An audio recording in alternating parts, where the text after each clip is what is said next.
Burada elə belə kutu qoyulmaz.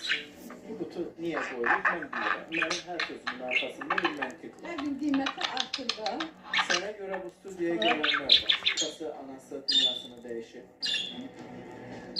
Qarayanız, dünya yaraşıqlısı. Mən məcburam bunu deməyə, çünki sizin kriteriyalarınız indi gəlir, yoldadır. Bilmem de mən istəyirəm izin verərsiniz. Bu xanım da sizə görə gəlir. Ne mahvedi? O Türkiyədə. Bax, orada oturan xanım indi gələcək studiyaya. Dünənki xanım Türkiyədəydi. Bu isə buradadır. Nasıl dedi? Kim bunu görəcək? Cici kuzu. Sadece olarak səbirli olar. Biraz səbirli olar. Və nələr baş verəcək bugün hamısının şahidi olacaq. Bu deli ödeyende bir tamam ama bu kim bere bere. Bu tabii. Cici kuş.